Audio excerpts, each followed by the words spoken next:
Bonjour, bienvenue au musée pour ce nouvel épisode de l'exposition Kulata Jutta Confiné.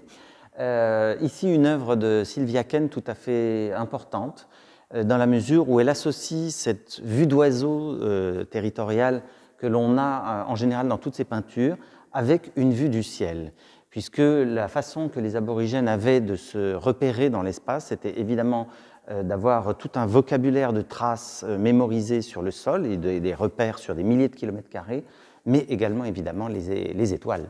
Donc on a une superposition ici de ces chemins avec tout ce qui est blanc représente en réalité les étoiles, dans une trame qui est celle de l'histoire des sept sœurs. Alors l'histoire des sept sœurs est un des mythes fondateurs de la culture aborigène. On retrouve ici ces sept sœurs sous forme de points, ce sont en fait les Pléiades, que l'on va retrouver encore ici, ici et là. Alors c'est comme si la toile était organisée en chapitres, en quelque sorte. Il y a une histoire qui se passe ici, il y a un deuxième chapitre là, un troisième là, un quatrième ici, et en fait elles sont poursuivies par un vieillard libidineux qui normalement fait plus ou moins partie de leur famille, et on a interprété ce mythe comme étant le fait de présenter l'interdit de l'inceste en fait.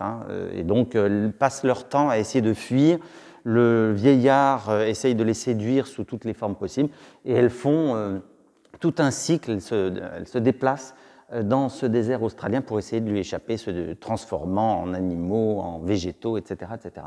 C'est une très très belle œuvre qui donc superpose plusieurs trames, avec en plus, on pourrait dire, la trame littéraire de ce mythe fondateur qui est tout à fait récurrent dans les peintures aborigènes qui sont exposées ici, on le retrouve à plusieurs reprises.